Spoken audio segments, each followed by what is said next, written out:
Привет. Привет. YouTube блокирует это видео из-за нарушения авторских прав. Видео можно посмотреть по ссылке в первом закрепленном комментарии. À la recherche de tout signe d'aide, des heures s'étaient écoulées depuis que Jack et Rebecca nous avaient laissés abandonnés au milieu de nulle part, à des milles de la ville ou du prochain abri. Wax attira contre elle et mon mari, mais plus que ça, j'avais peur pour la sécurité de mon fils. Maman, il fait si froid. Je veux rentrer à la maison. Je sais, mon bébé. Je suis désolée pour tout ça. Je te promets que je vais trouver de l'aide pour nous, d'accord? Ne t'inquiète pas une seule seconde. Alors que nous trébuchions à travers les congères, je pouvais sentir mon corps s'affaiblir de minute en minute. Je savais que nous ne pouvions pas survivre dehors pendant longtemps, et trouver un abri était la priorité numéro 1. Mais juste au moment où je pensais que tout espoir était perdu, une lumière faible est apparue dans le lointain.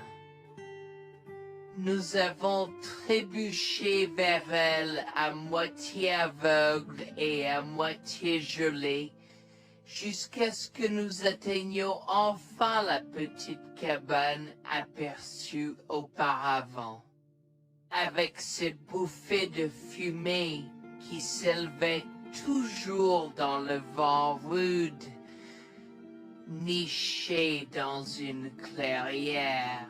Avec les quelques forces qui me restaient, j'ai frappé à la porte aussi fort que possible et je me suis effondré dessus.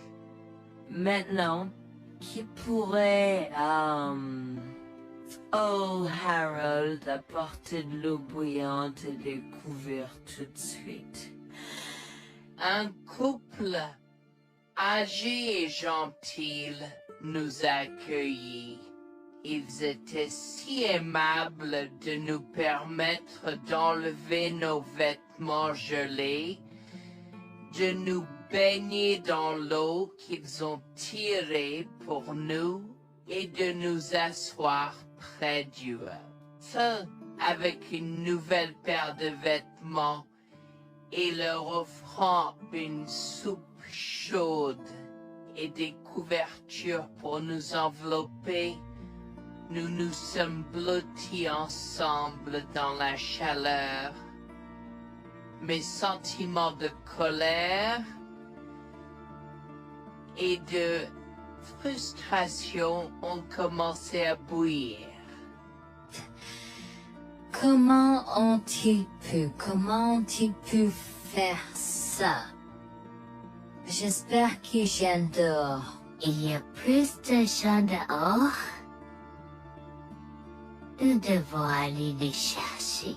Non, ne te dérange pas, c'est ma belle-mère et mon mari inutiles. Ils nous ont laissés là pour geler. Tu dis un mensonge. Pourquoi ferais-tu une chose aussi horrible? Je savais que Becky était toujours comme ça, mais Lucia, pas moyen qu'il nous ferait ça. Attends une seconde. Becky, ce nom me dit quelque chose. Est-ce la dame avec une fine silhouette, les lèvres pincées et sérieuses tout le temps? Porte-t-elle des lunettes pourpres et une taupe sur l'aide sa lèvre spéa? la même. Comment la connaissez-vous? Elle a l'habitude de parcourir ces régions, mais c'est bizarre de faire une telle chose pendant cette période où les tempêtes de neige sont abondantes. En fait, je ne l'ai jamais vue dans ces parages pendant cette période de l'année. Maintenant, chérie, s'il te plaît, dis-nous comment tu la connais. Je suis sa belle-fille. Nous sommes venus de Floride parce qu'elle n'avait jamais vu son petit-fils Freddy depuis sa naissance. Je voulais vraiment qu'ils se lient d'amitié et se connaissent, mais Anne semblait désintéressée, même après que nous soyons venus de si loin. Freddy était blotti contre moi, endormi dans mes bras, avec un sourire sur son visage. Dieu merci, il allait bien. Dieu merci, il était en sécurité. Comment son petit corps a survécu tout cela? Encore un mystère pour moi. Mais plus je le regardais, plus je devenais frustré par son père, inutile, et sa grand-mère. Elle est magnifique. Cela nous fait pleurer de savoir que cela se produit. Vous voyez, nous n'avons pas d'enfants. Nous ne pouvions pas en avoir. Alors nous avons décidé de venir vivre sur les montagnes. C'est la vie que nous avons toujours voulu, mais nous ne pouvons pas combler les lacunes dans nos cœurs. Donc, entendre que quelqu'un qui a la chance d'avoir un tel petit enfant a choisi d'être négligent est quelque chose que nous ne pouvons pas pardonner. Tu sais, j'ai toujours eu un drôle de pressentiment à propos de Becky, je te l'ai dit, Harold. Cette femme n'est pas normale dans sa tête. J'ai crié après eux leur disant d'attendre pour nous, mais ils ont juste continué à aller de l'avant. Ils m'entendaient, mais ils choisissaient de ne pas m'écouter. Pourquoi aurait-il fait ça? Parfois, nous ne savons pas pourquoi les gens font les mauvaises choses qu'ils font. Tout ce que nous pouvons faire, c'est faire de notre mieux. Nous avons continué à converser le reste de la soirée, et aussi en colère que je fusse. Avec stade je m'ai fait cheveux merger parce que je savais que Lucien et moi étions exécutés. Le matin est venu et il semblait que la tempête de neige se soit calmée. J'ai cherché sur divers sites web pour trouver des rapports météorologiques indiquant que c'était maintenant sûr de se déplacer dans la ville. Et la ville. J'ai échangé des coordonnées avec Georgina et Harold, les remerciant pour tout l'amour et les soins qu'ils nous ont montrés. Il n'y a pas besoin de nous remercier. Nous avons juste fait ce qui était juste. N'importe qui, avec la moitié d'un cœur, aurait fait la même chose. S'il vous plaît, laissez-moi vous accompagner chez vous. Harold et Georgina nous ont accompagnés à la résidence et, oh mon Dieu, nous avons trouvé Lucien et Rebecca assis confortablement sur le porche avant, comme si Freddy et moi étions sur le point de mourir la veille. Je suis sorti de la voiture et j'ai commencé à perdre les pédales. Qu'est-ce qui ne va pas chez vous, les gens? Comment pouvez-vous nous laisser là? Tu nous ralentissais et nous voulions voir la cascade gelée. Est-ce que tu plaisantes? Freddy aurait pu mourir la nuit dernière. Tu t'en fous, vous, Lucien? Pour être juste, tu aurais pu simplement rester à la maison si tu n'étais vraiment pas prêt pour cette aventure.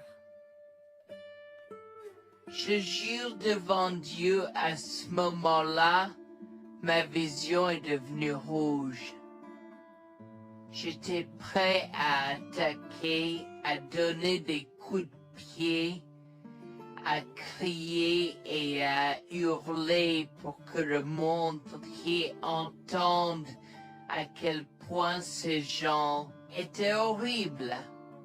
Non seulement ils nous ont laissés là, mais ils semblaient ne pas se soucier de ce qu'ils avaient fait. C'était presque comme s'ils essayaient de nous tuer.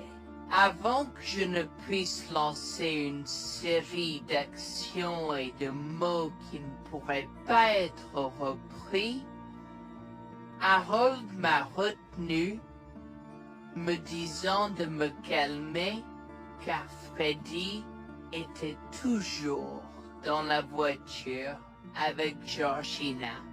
En assistant à toute cette scène, il m'a fallu un moment pour me calmer.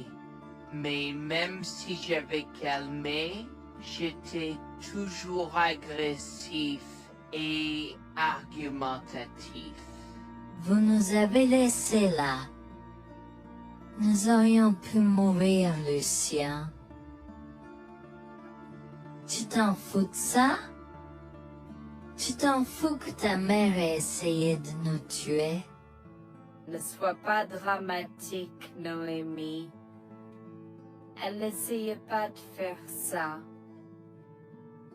Regarde la raison pour laquelle nous ne sommes pas revenus te chercher, parce que nous savions que tu trouverais de l'aide et un abri.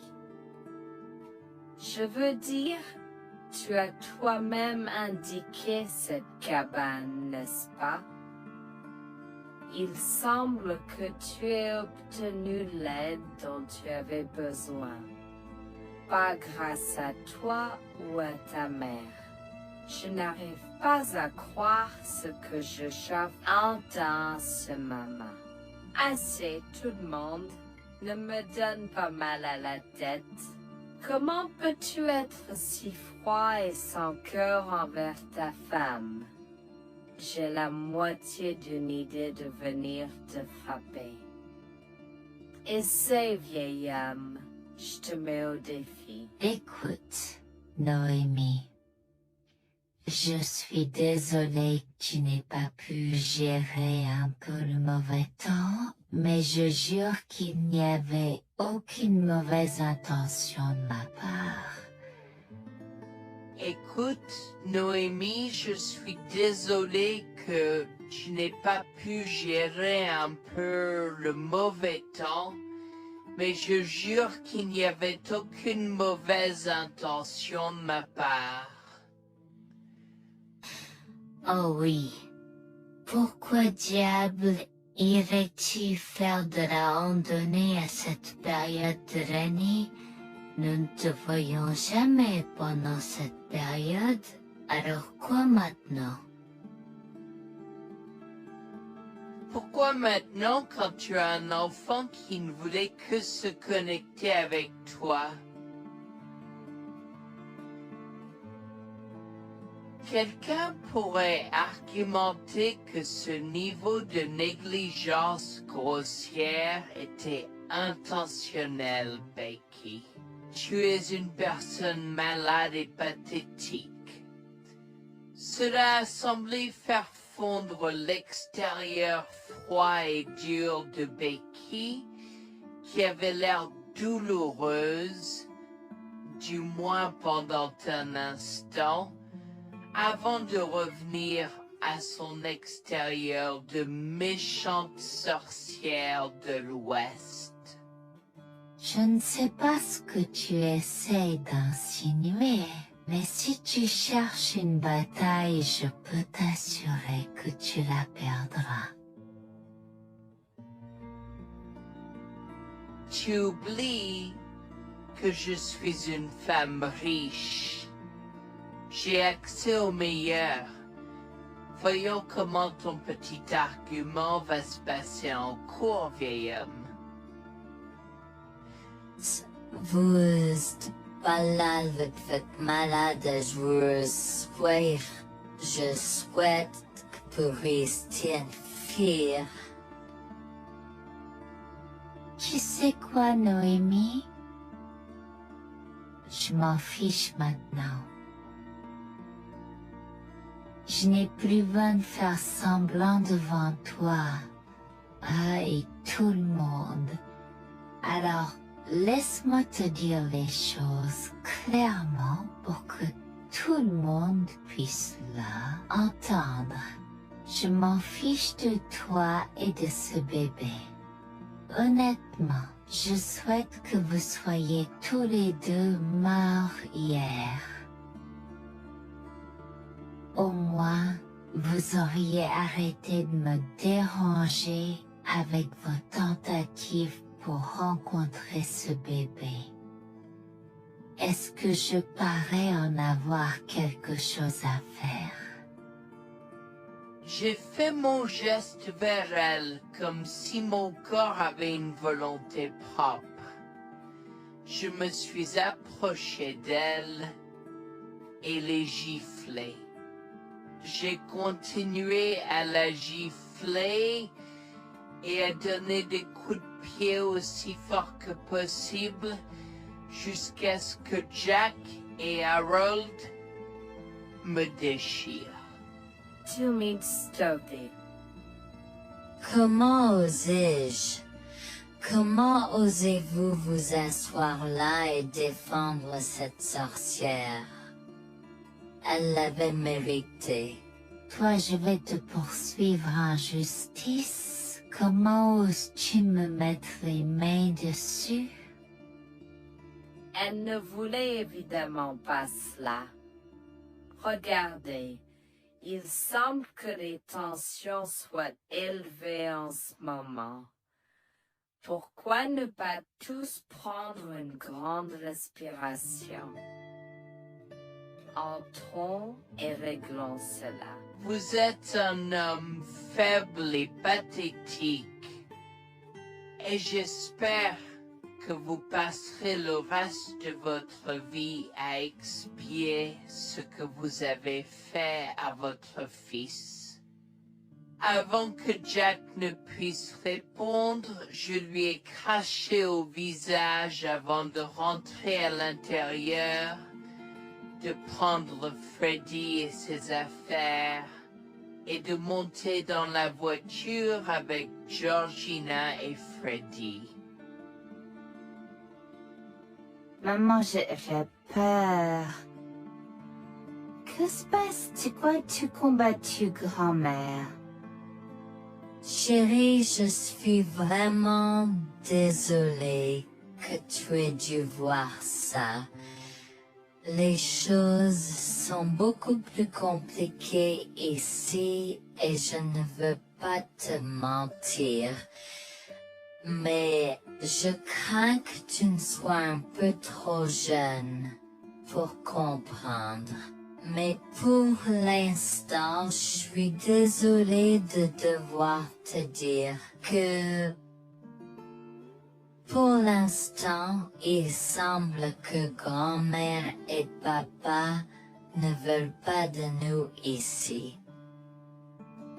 Nous ne pouvons pas être ici parce que papa et grand-mère ne sont pas très gentils et je ne veux pas que tu sois autour de personnes qui ne sont pas gentilles.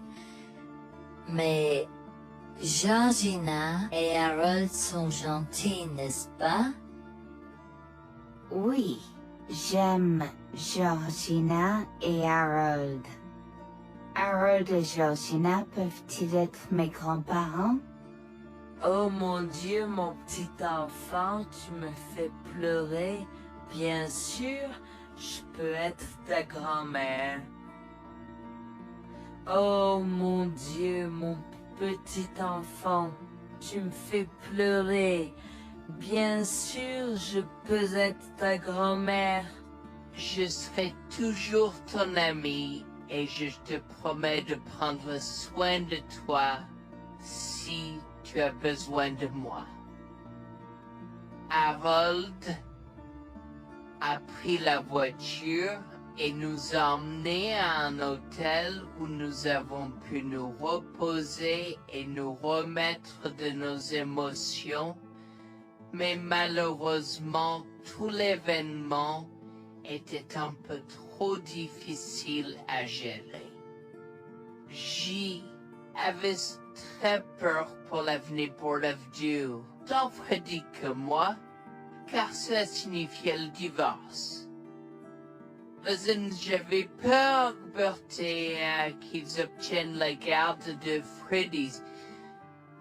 Décidé de parler au gymnase et ses propos de la question une fois que Freddy s'était endormi. Que vais-je faire?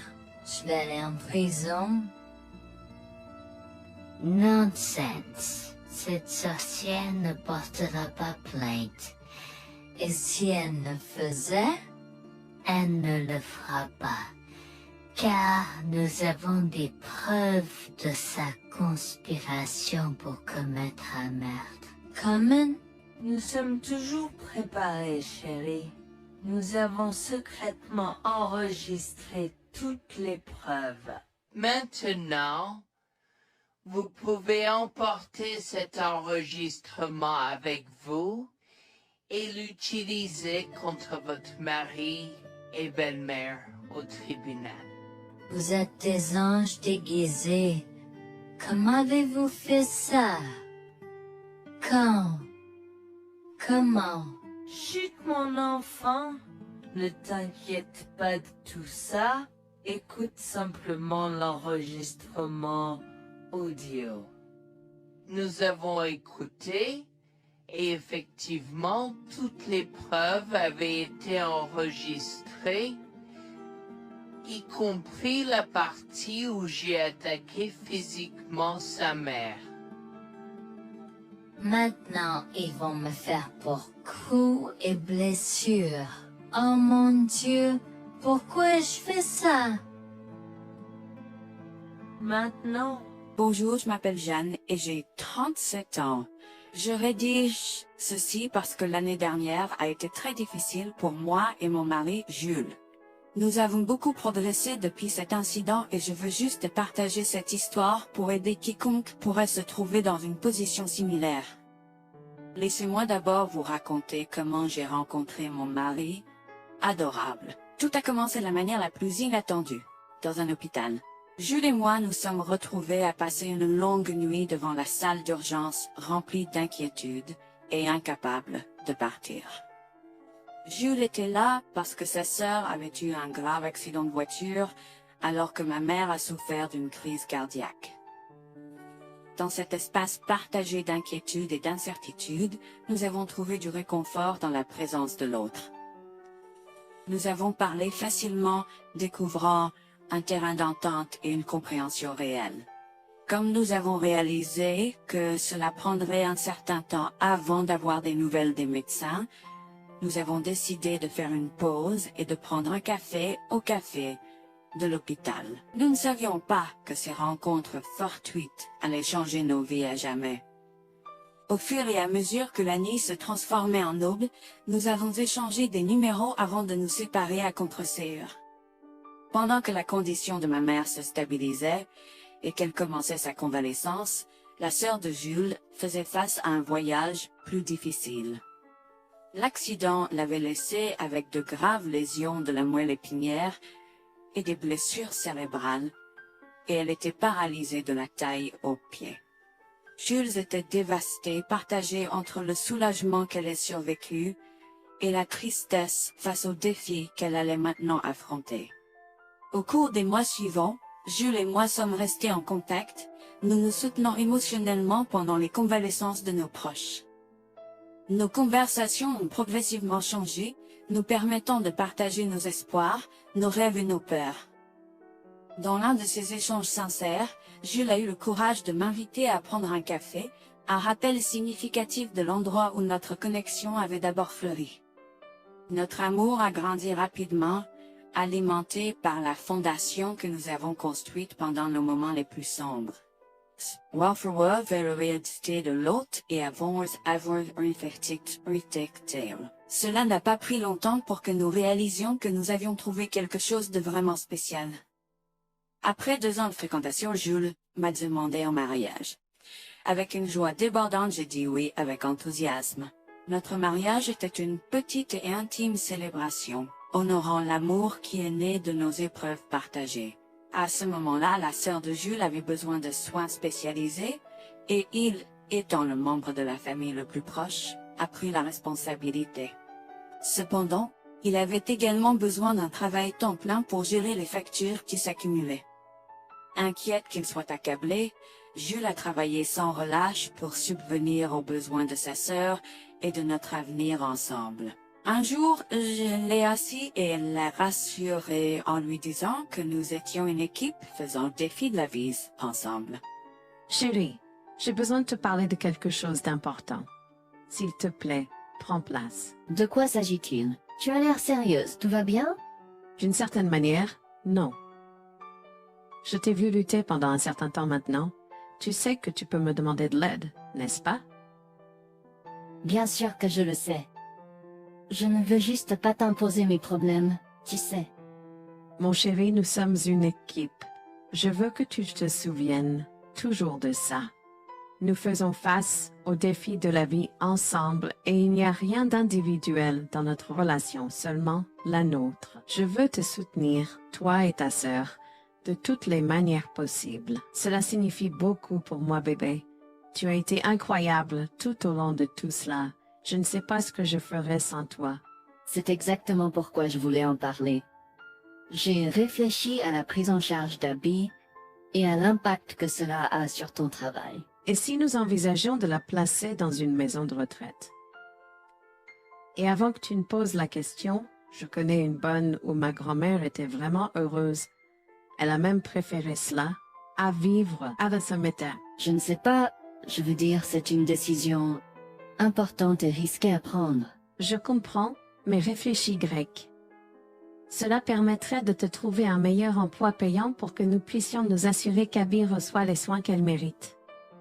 Nous pouvons la visiter régulièrement et être toujours là pour elle. Mais cela soulagerait une partie de la charge sur tes épaules.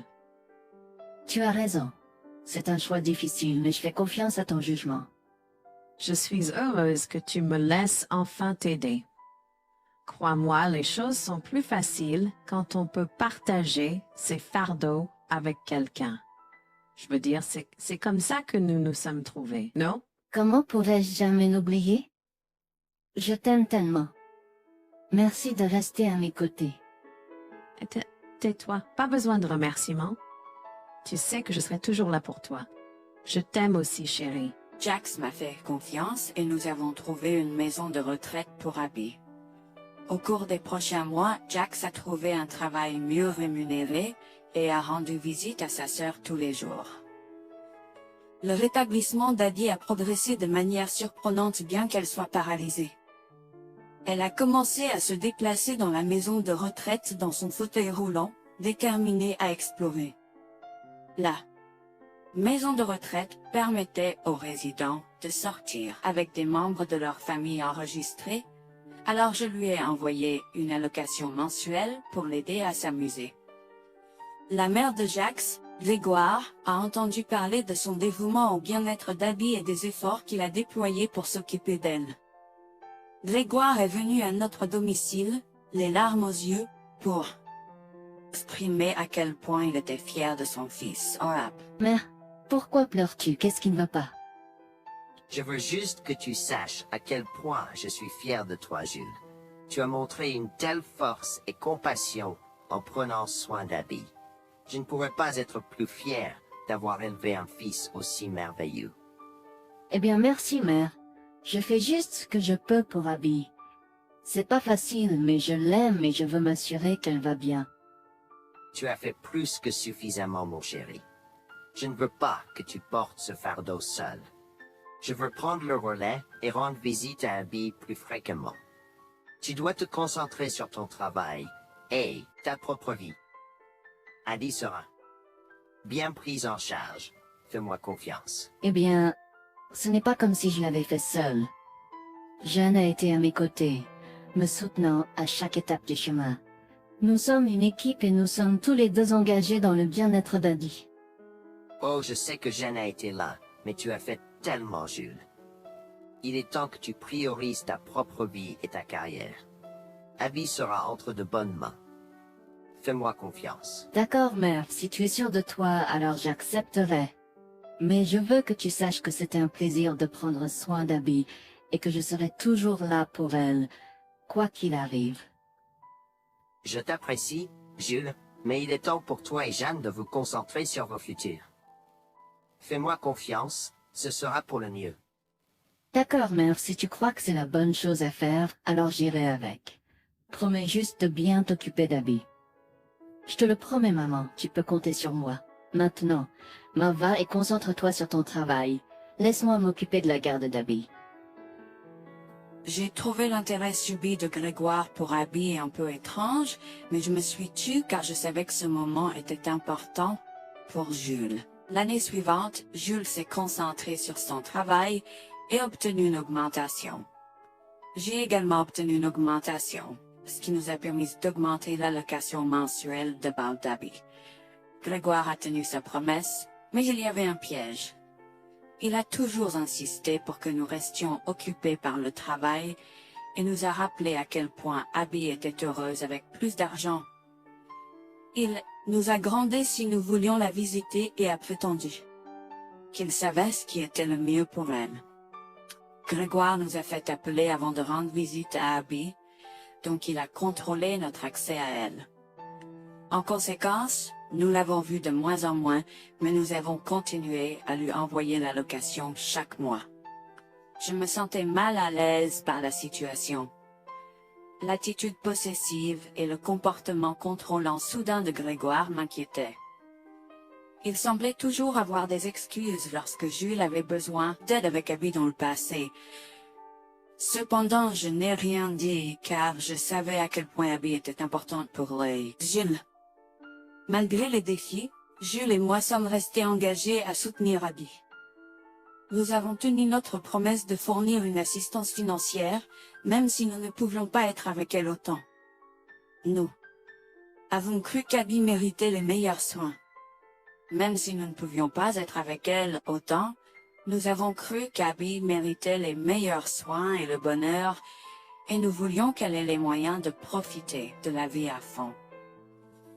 Un jour, Jules était un peu trop submergé par le manque d'Abby. Nous nous étions tous les deux beaucoup impliqués dans le travail et n'avions pas eu le temps de lui rendre visite. Nous avons décidé de lui rendre visite sur un coup de tête. Nous ne l'avons pas dit à Grégoire car nous ne voulions pas entendre ses remontrances ou ses réprimandes. Avant d'arriver à la maison de retraite, Jules et moi nous sommes arrêtés au supermarché pour acheter à Abby toutes ses collations préférées. Nous étions tous les deux très excités de la voir et de passer du temps de qualité avec elle. J'ai même apporté ma Nintendo Switch pour qu'elle puisse y jouer. Nous sommes entrés et avons immédiatement commencé à chercher Abby, mais nous ne pouvions pas la voir nulle part.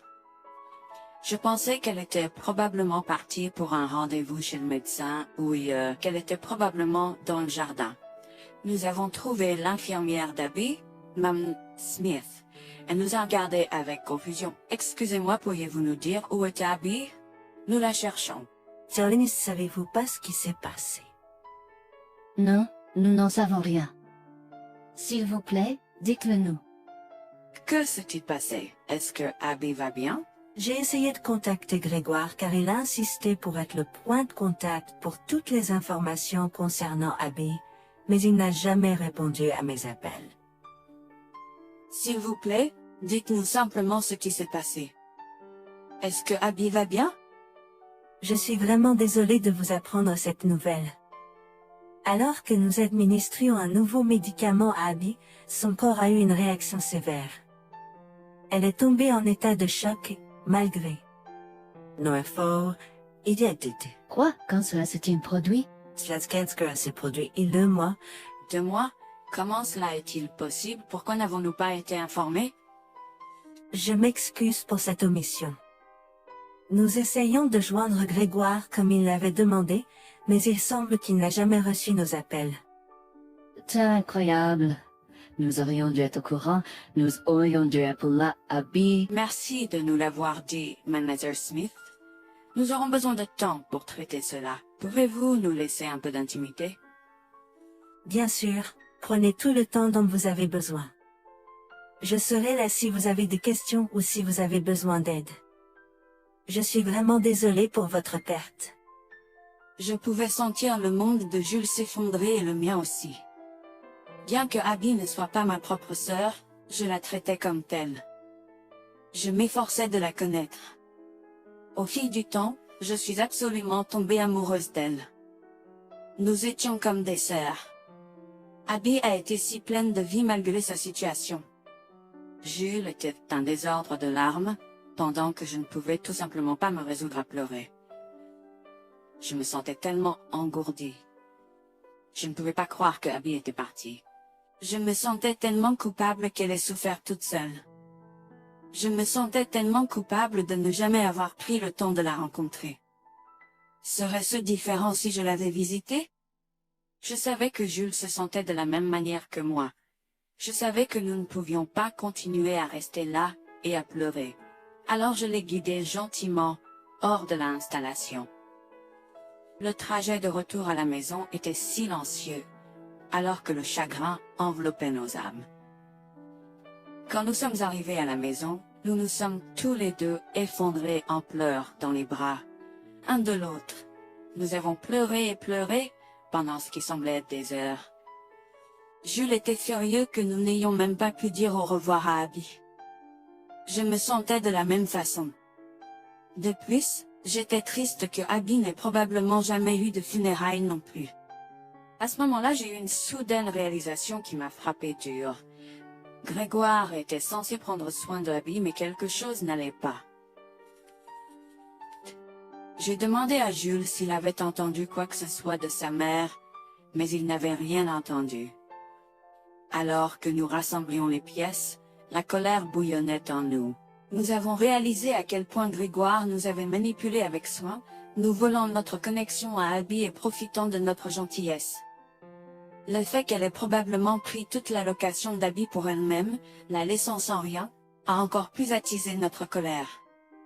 Jules était prêt à confronter sa mère, mais j'ai réussi à réfléchir plus clairement. Chérie, je sais que tu es furieux et veux confronter ta mère, mais réfléchis en grec. Je ne veux pas y réfléchir. Je veux lui demander pourquoi elle a fait ça. Qu'a-t-elle gagné à faire ça à Abby? Moi aussi je veux savoir la même chose, mais tu sais qu'elle niera tout ce que nous disons ou trouvera un moyen de nous blâmer pour tout. Regarde, le jour où nous donnons habituellement l'allocation d'habits approche bientôt. Que se passera-t-il si Grégoire se présente à notre porte en réclamant l'argent? Tu penses qu'elle oserait se montrer ici après tout ce qu'elle a fait? C'est possible, chérie.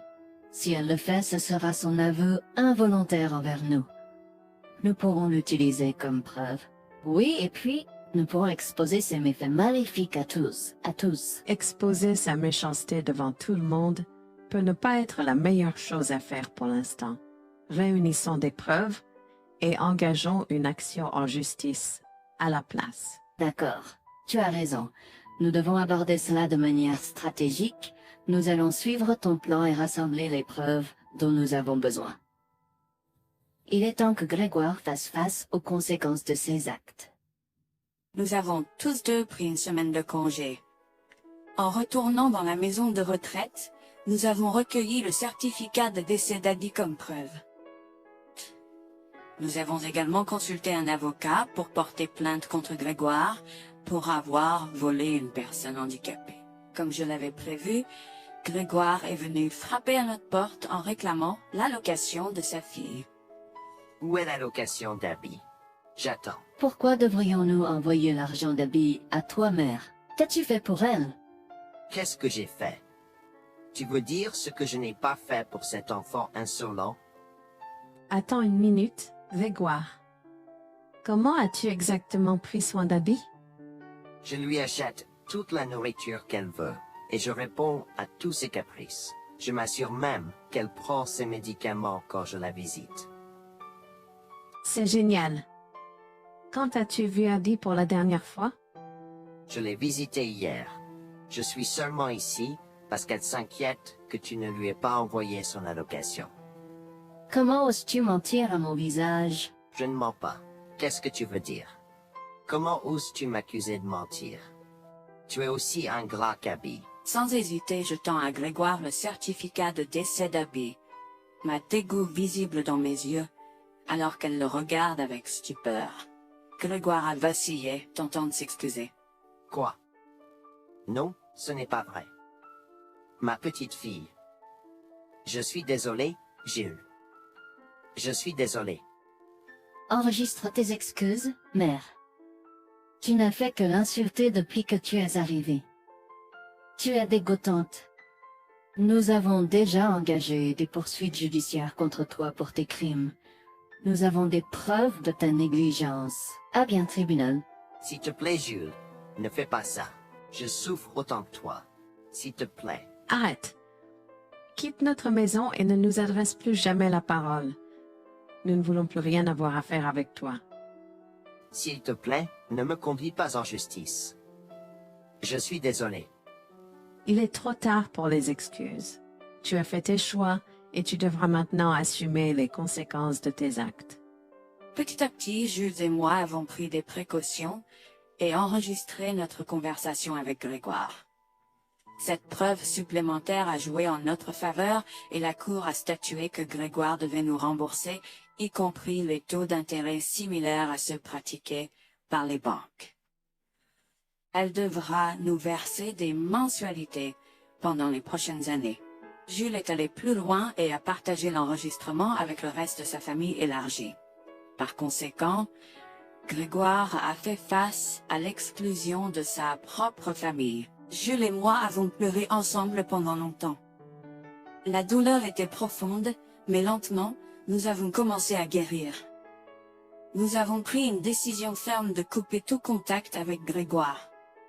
Le seul rappel de son existence était les paiements mensuels. La décision ferme de couper tout contact avec Grégoire. Le seul rappel de son existence était les paiements mensuels qu'il faisait pour nous rembourser. Nous nous sommes concentrés sur notre guérison et sur la reconstruction de nos vies. Au final, la justice a prévalu et notre amour pour Abby est resté inébranlable. Nous avons honoré sa mémoire en chérissant le temps que nous avions passé avec elle et en montrant de l'amour et des soins aux autres dans le besoin. Notre parcours a été rempli de défis et de chagrins, mais il nous a également appris le pouvoir de la résilience et la force de notre lien. Jules et moi avons entrepris un voyage de guérison, en reprenant nos vies en main, à partir des décombres de la trahison. Nous nous sommes accrochés aux précieux souvenirs d'Abby, chérissant l'amour et la joie qu'elle nous a apportés. Bien que la douleur persiste, nous trouvons du réconfort dans le fait que nous avons combattu pour la justice et que nous avons honoré l'esprit d'Abby.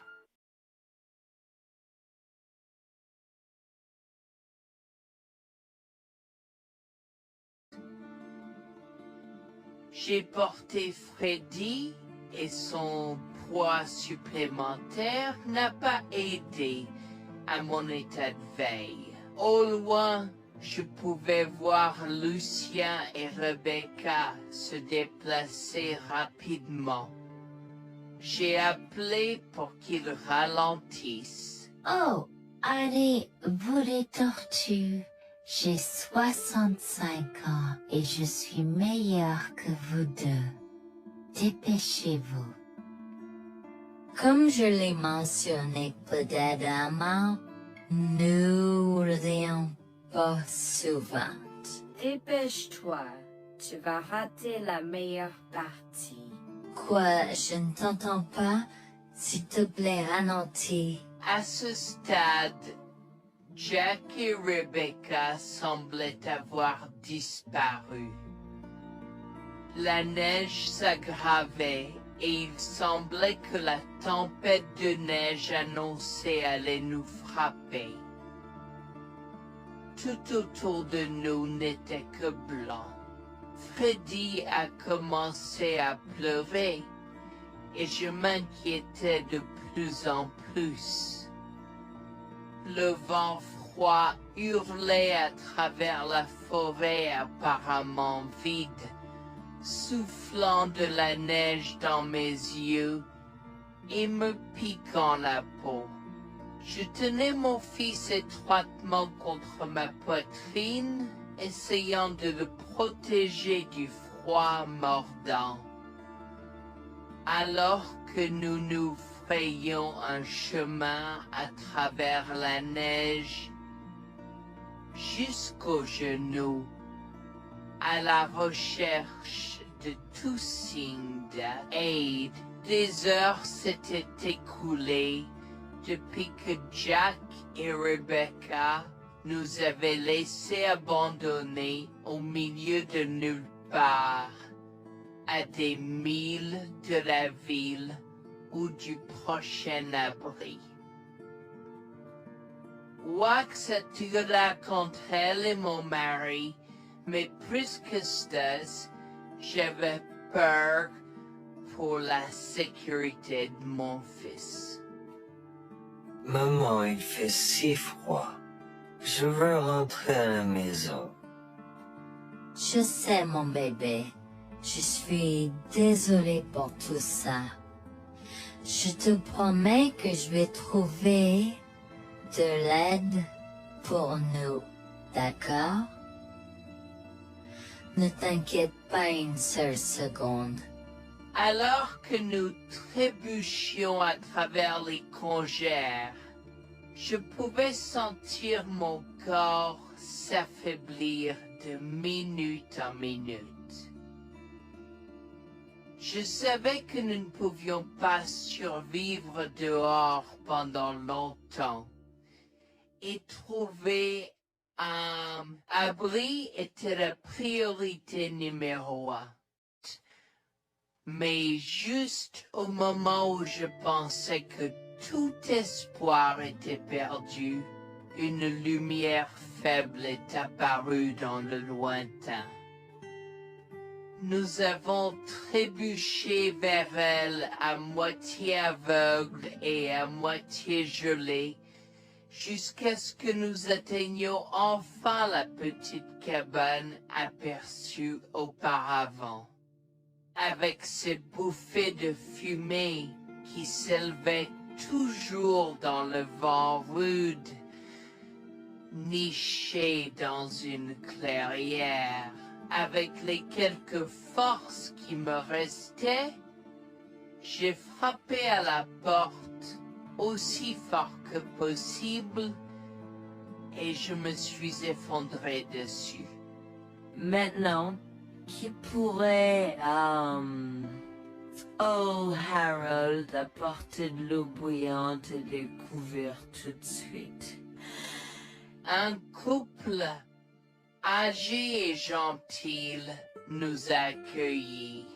Ils étaient si aimables de nous permettre d'enlever nos vêtements gelés, de nous baigner dans l'eau qu'ils ont tirée pour nous et de nous asseoir près d'eux.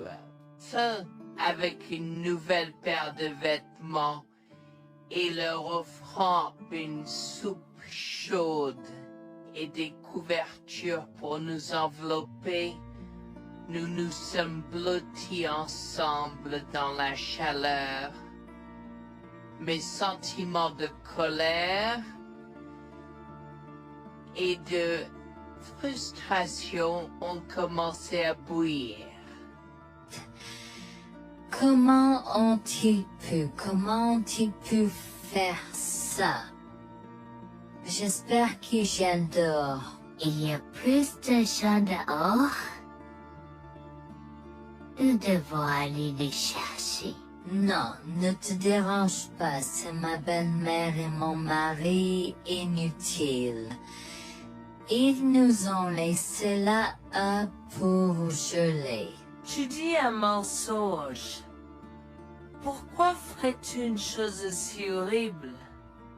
Je savais que Becky était toujours comme ça, mais Lucia... Pas moyen qu'il nous ferait ça. Attends une seconde. Becky, ce nom me dit quelque chose. Est-ce la dame avec une fine silhouette, les lèvres pincées et sérieuses tout le temps? Porte-t-elle des lunettes pourpres et une taupe sur sa lèvre spéa?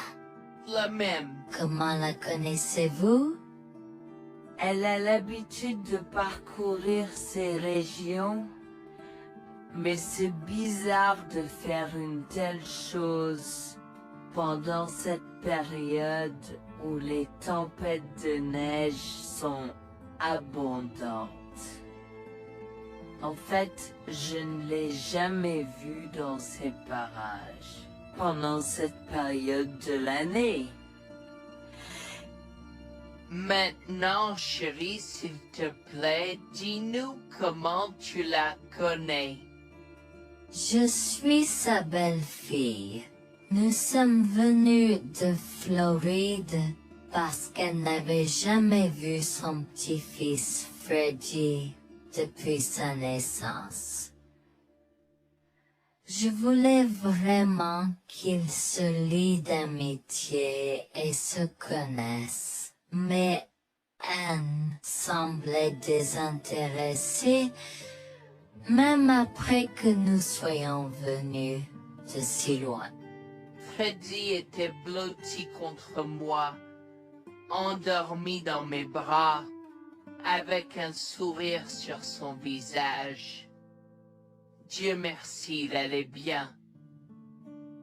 Dieu merci, il était en sécurité. Comment son petit corps a survécu tout cela? Encore un mystère pour moi.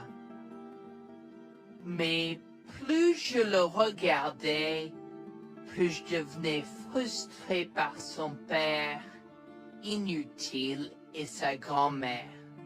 Elle est magnifique. Cela nous fait pleurer de savoir que cela s'est produit. Vous voyez, nous n'avons pas d'enfants. Nous ne pouvions pas en avoir. Alors nous avons décidé de venir vivre sur les montagnes.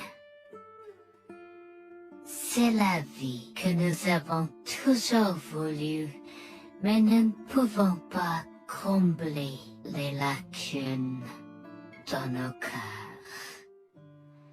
donc entendre que quelqu'un qui a la chance d'avoir un tel petit enfant a choisi d'être négligent est quelque chose que nous ne pouvons pas pardonner. Tu sais, j'ai toujours eu un drôle de pressentiment à propos de Becky, je te l'ai dit, Harold. Cette femme n'est pas normale dans sa tête. J'ai crié après eux leur disant d'attendre pour nous, mais ils ont juste continué à aller de l'avant. Ils m'entendaient, mais ils choisissaient de ne pas m'écouter. Pourquoi aurait-il fait ça? Parfois, nous ne savons pas pourquoi les gens font les mauvaises choses qu'ils font. Tout ce que nous pouvons faire, c'est faire de notre mieux. Nous avons continué à converser le reste de la soirée et aussi en colère que je fusse. Avec c'est-à-dire je m'ai fait cheveux merger parce que je savais que Lucien et moi étions exécutés.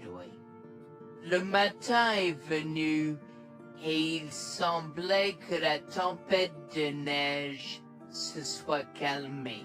J'ai cherché sur divers sites web pour trouver des rapports météorologiques indiquant que c'était maintenant sûr de se déplacer dans la ville.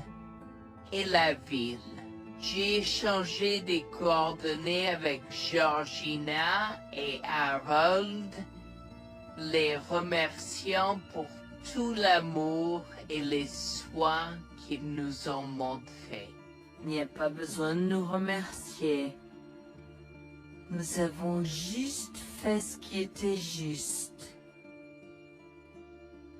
N'importe qui, avec la moitié d'un cœur, aurait fait la même chose. S'il vous plaît, laissez-moi vous accompagner chez vous. Harold et Georgina nous ont accompagnés à la résidence et, oh mon Dieu, nous avons trouvé Lucien et Rebecca assis confortablement sur le porche avant, comme si Freddy et moi étions sur le point de mourir la veille. Je suis sorti de la voiture et j'ai commencé à perdre les pédales. Qu'est-ce qui ne va pas chez vous, les gens? Comment pouvez-vous nous laisser là? Tu nous ralentissais et nous voulions voir la cascade gelée. Est-ce que tu plaisantes? Freddy aurait pu mourir la nuit dernière. Tu t'en fous, vous, Lucien? Pour être juste, tu aurais pu simplement rester à la maison si tu n'étais vraiment pas prêt pour cette aventure. Je jure devant Dieu, à ce moment-là, ma vision est devenue rouge. J'étais prêt à attaquer, à donner des coups de pied, à crier et à hurler pour que le monde entier entende à quel point ces gens étaient horribles. Non seulement ils nous ont laissés là, mais ils semblaient ne pas se soucier de ce qu'ils avaient fait. C'était presque comme s'ils essayaient de nous tuer. Avant que je ne puisse lancer une série d'actions et de mots qui ne pourraient pas être repris, Harold m'a retenu, me disant de me calmer, car Freddy était toujours dans la voiture avec Georgina. En assistant à toute cette scène, il m'a fallu un moment pour me calmer. Mais même si j'avais calmé, j'étais toujours agressif et argumentatif. Vous nous avez laissés là. Nous aurions pu mourir, Lucien. Tu t'en fous de ça? Tu t'en fous que ta mère ait essayé de nous tuer? Ne sois pas dramatique, Noémie. Elle n'essayait pas de faire ça. Regarde la raison pour laquelle nous ne sommes pas revenus te chercher, parce que nous savions que tu trouverais de l'aide et un abri. Je veux dire, tu as toi-même indiqué cette cabane, n'est-ce pas? Il semble que tu aies obtenu l'aide dont tu avais besoin. Pas grâce à toi ou à ta mère. Je n'arrive pas à croire ce que j'entends en ce moment. Assez, tout le monde. Ne me donne pas mal à la tête. Comment peux-tu être si froid et sans cœur envers ta femme? J'ai la moitié d'une idée de venir te frapper. Essaie, vieil homme. Je te mets au défi. Écoute, Noémie. Je suis désolée que tu n'aies pas pu gérer un peu le mauvais temps, mais je jure qu'il n'y avait aucune mauvaise intention de ma part. Écoute, Noémie, je suis désolée que tu n'aies pas pu gérer un peu le mauvais temps, mais je jure qu'il n'y avait aucune mauvaise intention de ma part. Oh oui. Pourquoi diable irais-tu faire de la randonnée à cette période de l'année? Nous ne te voyons jamais pendant cette période, alors quoi maintenant? Pourquoi maintenant quand tu as un enfant qui ne voulait que se connecter avec toi? Quelqu'un pourrait argumenter que ce niveau de négligence grossière était intentionnel, Becky. Tu es une personne malade et pathétique. Cela a semblé faire fondre l'extérieur froid et dur de Becky, qui avait l'air douloureuse, du moins pendant un instant, avant de revenir à son extérieur de méchante sorcière de l'Ouest. Je ne sais pas ce que tu essaies d'insinuer, mais si tu cherches une bataille, je peux t'assurer que tu la perdras. Tu oublies que je suis une femme riche. J'ai accès au meilleur. Voyons comment ton petit argument va se passer en cours, vieil homme. Vous êtes pas là avec votre malade joueuse. Je souhaite que vous restiez fiers. Tu sais quoi, Noémie? Je m'en fiche maintenant. Je n'ai plus besoin de faire semblant devant toi. Et tout le monde. Alors, laisse-moi te dire les choses clairement pour que tout le monde puisse entendre. Je m'en fiche de toi et de ce bébé. Honnêtement, je souhaite que vous soyez tous les deux morts hier. Au moins, vous auriez arrêté de me déranger avec vos tentatives pour rencontrer ce bébé. Est-ce que je parais en avoir quelque chose à faire? J'ai fait mon geste vers elle comme si mon corps avait une volonté propre. Je me suis approché d'elle et l'ai giflée. J'ai continué à la gifler et à donner des coups de pied aussi fort que possible jusqu'à ce que Jack et Harold me déchirent. Tu m'insultes. Comment osais-je? Comment osez-vous vous asseoir là et défendre cette sorcière? Elle l'avait mérité. Toi, je vais te poursuivre en justice. Comment oses-tu me mettre les mains dessus? Elle ne voulait évidemment pas cela. Regardez, il semble que les tensions soient élevées en ce moment. Pourquoi ne pas tous prendre une grande respiration? Entrons et réglons cela. Vous êtes un homme faible et pathétique, et j'espère que vous passerez le reste de votre vie à expier ce que vous avez fait à votre fils. Avant que Jack ne puisse répondre, je lui ai craché au visage avant de rentrer à l'intérieur, de prendre Freddy et ses affaires et de monter dans la voiture avec Georgina et Freddy. Maman, j'ai peur. Que se passe-t-il? Pourquoi tu combattu grand-mère? Chérie, je suis vraiment désolée que tu aies dû voir ça.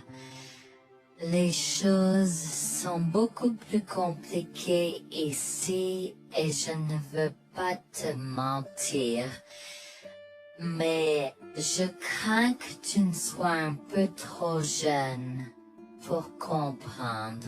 Mais pour l'instant, je suis désolée de devoir te dire que pour l'instant, il semble que grand-mère et papa ne veulent pas de nous ici. Nous ne pouvons pas être ici parce que papa et grand-mère ne sont pas très gentils et je ne veux pas que tu sois autour de personnes qui ne sont pas gentilles. Mais Georgina et Harold sont gentils, n'est-ce pas? Oui, j'aime Georgina et Harold. Harold et Georgina peuvent-ils être mes grands-parents? Oh mon Dieu, mon petit enfant, tu me fais pleurer. Bien sûr, je peux être ta grand-mère. Oh mon Dieu, mon petit enfant, tu me fais pleurer. Bien sûr, je peux être ta grand-mère. Je serai toujours ton ami et je te promets de prendre soin de toi si tu as besoin de moi. Harold a pris la voiture et nous a emmenés à un hôtel où nous avons pu nous reposer et nous remettre de nos émotions, mais malheureusement tout l'événement était un peu trop difficile à gérer. J'y avais très peur pour l'avenir of Dieu, tant Freddy que moi, car cela signifiait le divorce. J'avais peur, Bertie, qu'ils obtiennent la garde de Freddy. Décidé de parler au gymnase Essaye Purpurt de la question une fois que Freddy s'était endormi. Que vais-je faire? Je vais aller en prison? Nonsense. Cette sorcière ne portera pas plainte. Et si elle le faisait? Elle ne le fera pas, car nous avons des preuves de sa conspiration pour commettre un meurtre. Comment? Nous sommes toujours préparés, chérie. Nous avons secrètement enregistré toutes les preuves. Maintenant, vous pouvez emporter cet enregistrement avec vous et l'utiliser contre votre mari et belle-mère au tribunal. Vous êtes des anges déguisés. Comment avez-vous fait ça? Quand? Comment? Chut, mon enfant, ne t'inquiète pas de tout ça. Écoute simplement l'enregistrement audio. Nous avons écouté et effectivement toutes les preuves avaient été enregistrées, y compris la partie où j'ai attaqué physiquement sa mère. Maintenant, ils vont me faire pour coups et blessures. Oh mon Dieu, pourquoi je fais ça? Maintenant. Bonjour, je m'appelle Jeanne et j'ai 37 ans. Je rédige ceci parce que l'année dernière a été très difficile pour moi et mon mari Jules. Nous avons beaucoup progressé depuis cet incident et je veux juste partager cette histoire pour aider quiconque pourrait se trouver dans une position similaire. Laissez-moi d'abord vous raconter comment j'ai rencontré mon mari adorable. Tout a commencé de la manière la plus inattendue, dans un hôpital.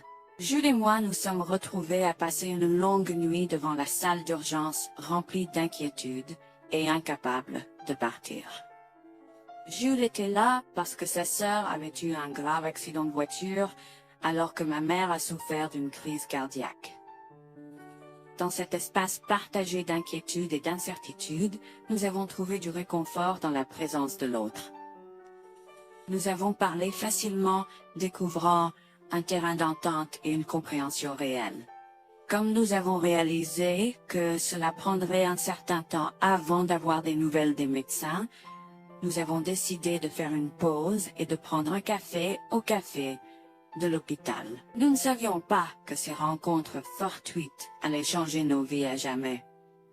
Au fur et à mesure que la nuit se transformait en aube, nous avons échangé des numéros avant de nous séparer à contre-séance. Pendant que la condition de ma mère se stabilisait et qu'elle commençait sa convalescence, la sœur de Jules faisait face à un voyage plus difficile. L'accident l'avait laissée avec de graves lésions de la moelle épinière et des blessures cérébrales, et elle était paralysée de la taille aux pieds. Jules était dévasté, partagé entre le soulagement qu'elle ait survécu et la tristesse face aux défis qu'elle allait maintenant affronter. Au cours des mois suivants, Jules et moi sommes restés en contact, nous nous soutenons émotionnellement pendant les convalescences de nos proches. Nos conversations ont progressivement changé, nous permettant de partager nos espoirs, nos rêves et nos peurs. Dans l'un de ces échanges sincères, Jules a eu le courage de m'inviter à prendre un café, un rappel significatif de l'endroit où notre connexion avait d'abord fleuri. Notre amour a grandi rapidement, alimenté par la fondation que nous avons construite pendant nos moments les plus sombres. Varför vers la réalité de l'autre et avons avoir tale. Cela n'a pas pris longtemps pour que nous réalisions que nous avions trouvé quelque chose de vraiment spécial. Après 2 ans de fréquentation, Jules m'a demandé en mariage. Avec une joie débordante, j'ai dit oui avec enthousiasme. Notre mariage était une petite et intime célébration, honorant l'amour qui est né de nos épreuves partagées. À ce moment-là, la sœur de Jules avait besoin de soins spécialisés, et il, étant le membre de la famille le plus proche, a pris la responsabilité. Cependant, il avait également besoin d'un travail temps plein pour gérer les factures qui s'accumulaient.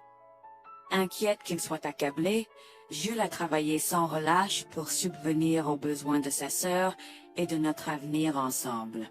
Un jour, je l'ai assis et l'ai rassuré en lui disant que nous étions une équipe faisant le défi de la vie ensemble. Chérie, j'ai besoin de te parler de quelque chose d'important. S'il te plaît, prends place. De quoi s'agit-il? Tu as l'air sérieuse, tout va bien? D'une certaine manière, non.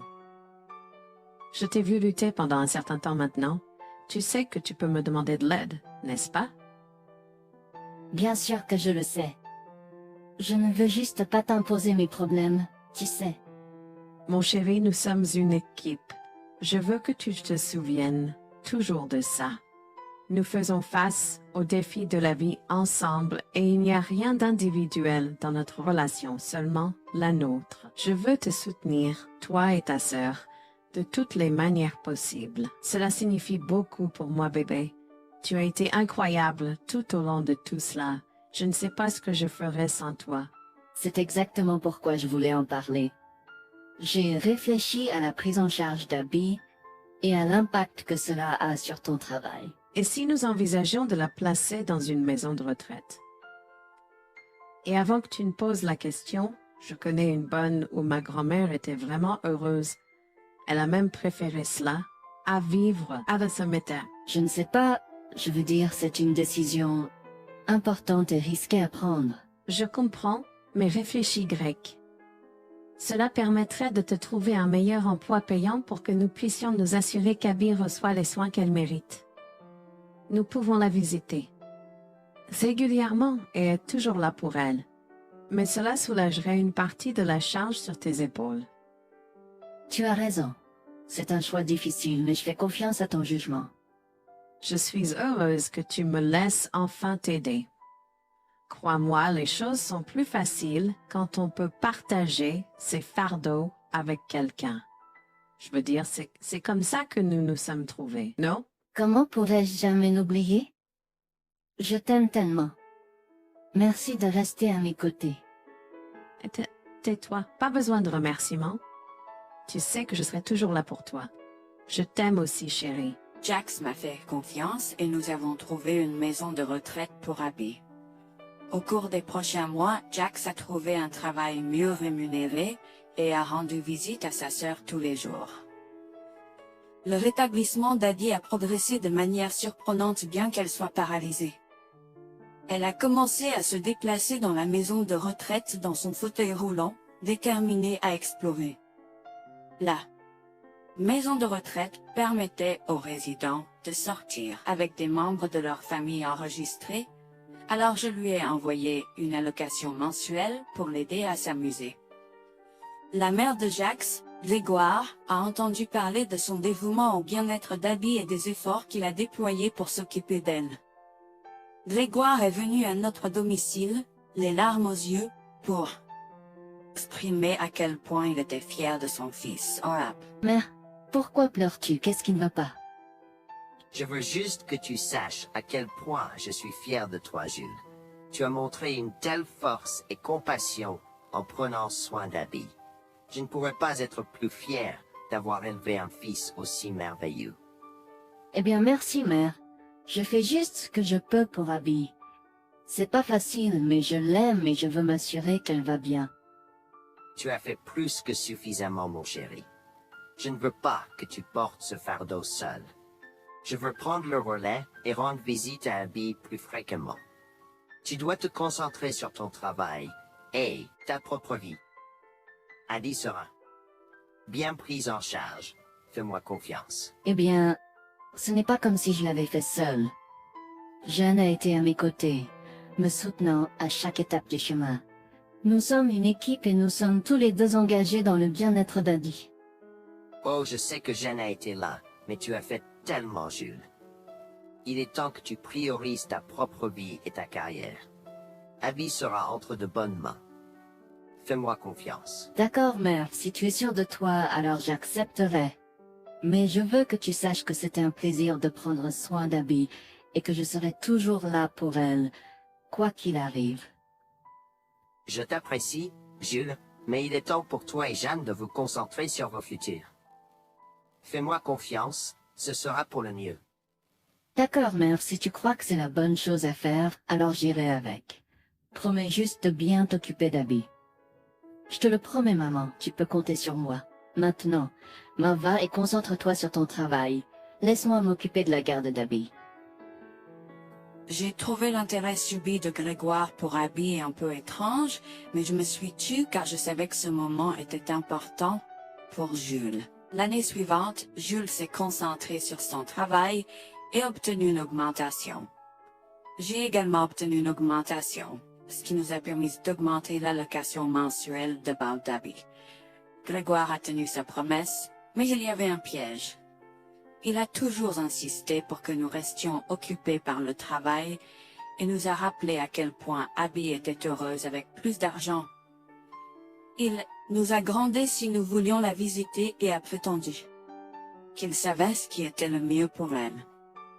Grégoire nous a fait appeler avant de rendre visite à Abby, donc il a contrôlé notre accès à elle. En conséquence, nous l'avons vue de moins en moins, mais nous avons continué à lui envoyer l'allocation chaque mois. Je me sentais mal à l'aise par la situation. L'attitude possessive et le comportement contrôlant soudain de Grégoire m'inquiétaient. Il semblait toujours avoir des excuses lorsque Jules avait besoin d'aide avec Abby dans le passé. Cependant, je n'ai rien dit car je savais à quel point Abby était importante pour Jules. Malgré les défis, Jules et moi sommes restés engagés à soutenir Abby. Nous avons tenu notre promesse de fournir une assistance financière, même si nous ne pouvions pas être avec elle autant. Nous avons cru qu'Abby méritait les meilleurs soins. Même si nous ne pouvions pas être avec elle autant, nous avons cru qu'Abby méritait les meilleurs soins et le bonheur, et nous voulions qu'elle ait les moyens de profiter de la vie à fond. Un jour, Jules était un peu trop submergé par le manque d'Abby. Nous nous étions tous les deux beaucoup impliqués dans le travail et n'avions pas eu le temps de lui rendre visite. Nous avons décidé de lui rendre visite sur un coup de tête. Nous ne l'avons pas dit à Grégoire car nous ne voulions pas entendre ses remontrances ou ses réprimandes. Avant d'arriver à la maison de retraite, Jules et moi nous sommes arrêtés au supermarché pour acheter à Abby toutes ses collations préférées. Nous étions tous les deux très excités de la voir et de passer du temps de qualité avec elle. J'ai même apporté ma Nintendo Switch pour qu'elle puisse y jouer. Nous sommes entrés et avons immédiatement commencé à chercher Abby, mais nous ne pouvions pas la voir nulle part. Je pensais qu'elle était probablement partie pour un rendez-vous chez le médecin ou qu'elle était probablement dans le jardin. Nous avons trouvé l'infirmière d'Abby, Mme Smith. Elle nous a regardés avec confusion. « Excusez-moi, pourriez-vous nous dire où est Abby? Nous la cherchons. » Sir Linus, savez-vous pas ce qui s'est passé? Non, nous n'en savons rien. S'il vous plaît, dites-le nous. Que s'est-il passé? Est-ce que Abby va bien?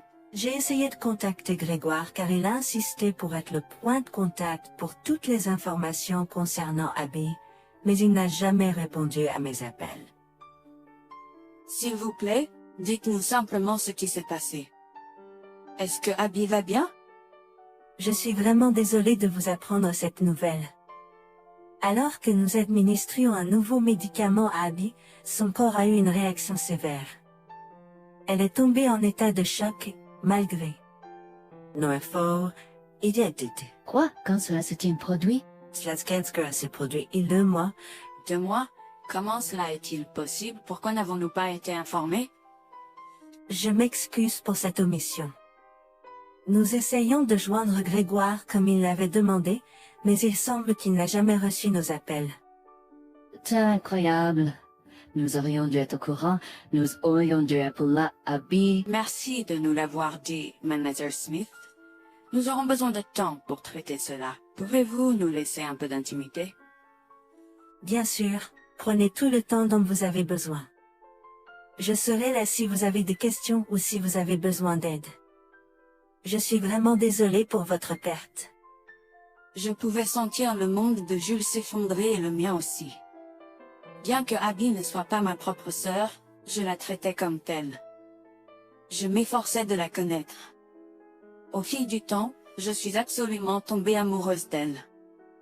Nous étions comme des sœurs. Abby a été si pleine de vie malgré sa situation. Jules était un désordre de larmes, pendant que je ne pouvais tout simplement pas me résoudre à pleurer.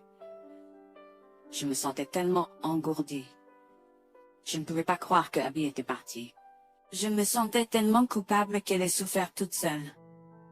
Je me sentais tellement coupable de ne jamais avoir pris le temps de la rencontrer. Serait-ce différent si je l'avais visitée? Je savais que Jules se sentait de la même manière que moi. Je savais que nous ne pouvions pas continuer à rester là et à pleurer. Alors je l'ai guidée gentiment hors de l'installation. Le trajet de retour à la maison était silencieux, alors que le chagrin enveloppait nos âmes. Quand nous sommes arrivés à la maison, nous nous sommes tous les deux effondrés en pleurs dans les bras, un de l'autre. Nous avons pleuré et pleuré pendant ce qui semblait être des heures. Jules était furieux que nous n'ayons même pas pu dire au revoir à Abby. Je me sentais de la même façon. De plus, j'étais triste que Abby n'ait probablement jamais eu de funérailles non plus. À ce moment-là, j'ai eu une soudaine réalisation qui m'a frappé dur. Grégoire était censé prendre soin de Abby, mais quelque chose n'allait pas. J'ai demandé à Jules s'il avait entendu quoi que ce soit de sa mère, mais il n'avait rien entendu. Alors que nous rassemblions les pièces, la colère bouillonnait en nous. Nous avons réalisé à quel point Grégoire nous avait manipulés avec soin, nous volant notre connexion à Abby et profitant de notre gentillesse. Le fait qu'elle ait probablement pris toute l'allocation d'Abby pour elle-même, la laissant sans rien, a encore plus attisé notre colère. Jules était prêt à confronter sa mère, mais j'ai réussi à réfléchir plus clairement. Chérie, je sais que tu es furieux et veux confronter ta mère, mais réfléchis en grec. Je ne veux pas y réfléchir. Je veux lui demander pourquoi elle a fait ça. Qu'a-t-elle gagné à faire ça à Abby? Moi aussi, je veux savoir la même chose, mais tu sais qu'elle niera tout ce que nous disons ou trouvera un moyen de nous blâmer pour tout. Regarde, le jour où nous donnons habituellement l'allocation d'Abby approche bientôt. Que se passera-t-il si Grégoire se présente à notre porte en réclamant l'argent? Tu penses qu'elle oserait se montrer ici après tout ce qu'elle a fait? C'est possible, chérie. Si elle le fait, ce sera son aveu involontaire envers nous. Nous pourrons l'utiliser comme preuve. Oui, et puis, nous pourrons exposer ses méfaits maléfiques à tous. Exposer sa méchanceté devant tout le monde peut ne pas être la meilleure chose à faire pour l'instant. Réunissons des preuves et engageons une action en justice à la place. D'accord, tu as raison. Nous devons aborder cela de manière stratégique. Nous allons suivre ton plan et rassembler les preuves dont nous avons besoin. Il est temps que Grégoire fasse face aux conséquences de ses actes. Nous avons tous deux pris une semaine de congé. En retournant dans la maison de retraite, nous avons recueilli le certificat de décès d'Abby comme preuve. Nous avons également consulté un avocat pour porter plainte contre Grégoire pour avoir volé une personne handicapée. Comme je l'avais prévu, Grégoire est venu frapper à notre porte en réclamant l'allocation de sa fille. Où est l'allocation d'Abby? J'attends. Pourquoi devrions-nous envoyer l'argent d'Abby à toi, mère? Qu'as-tu fait pour elle? Qu'est-ce que j'ai fait? Tu veux dire ce que je n'ai pas fait pour cet enfant insolent? Attends une minute, Grégoire. Comment as-tu exactement pris soin d'Abby? Je lui achète toute la nourriture qu'elle veut, et je réponds à tous ses caprices. Je m'assure même qu'elle prend ses médicaments quand je la visite. C'est génial. Quand as-tu vu Abby pour la dernière fois? Je l'ai visitée hier. Je suis seulement ici parce qu'elle s'inquiète que tu ne lui aies pas envoyé son allocation. Comment oses-tu mentir à mon visage? Je ne mens pas. Qu'est-ce que tu veux dire? Comment oses-tu m'accuser de mentir? Tu es aussi ingrat qu'Abby. Sans hésiter, je tends à Grégoire le certificat de décès d'Abby, ma dégoût visible dans mes yeux, alors qu'elle le regarde avec stupeur. Grégoire a vacillé, tentant de s'excuser. Quoi? Non, ce n'est pas vrai. Ma petite fille. Je suis désolé, Jules. Je suis désolé. Enregistre tes excuses, mère.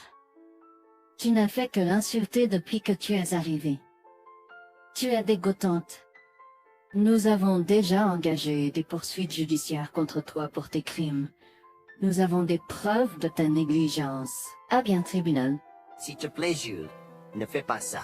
Je souffre autant que toi. S'il te plaît. Arrête. Quitte notre maison et ne nous adresse plus jamais la parole. Nous ne voulons plus rien avoir à faire avec toi.